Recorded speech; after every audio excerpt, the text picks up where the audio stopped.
एक छोटी सी स्टोरी है उसके ऊपर कि कैसे हम पाप की भागीदार बन जाते हैं बिना पाप किए। एक राजा के दरबार में ब्राह्मण भोज का आयोजन किया गया। 56 भोग महल के खुले आंगन में बनवाए जा रहे थे। उसी वक्त अनजाने में एक हादसा हो गया। खुले में पक रही रसोई के ऊपर से एक चील अपने पंजों में जिंदा सांप दबोचकर निकल रहा था।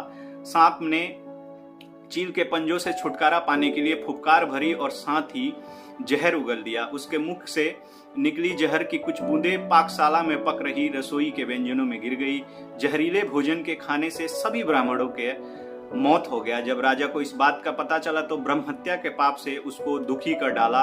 ऐसे में सबसे ज्यादा मुश्किल खड़ी हो गई यमराज के लिए कि आखिर इस पाप का भागी कौन होगा और ब्रह्म हत्या के पाप के लिए किसको दंड दिया जाए।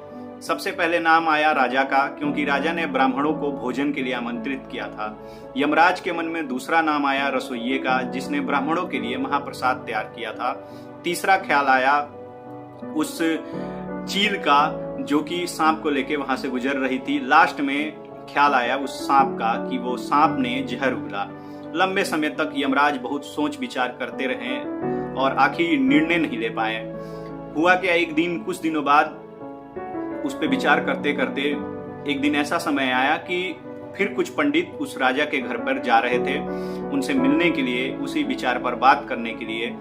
तो बाहर खड़ी एक औरत एक पंडित को रोक कर बोली कि पंडित जी आप इनके घर मत जाइए, ये राजा आपको जहर खिला के मार डालेंगे।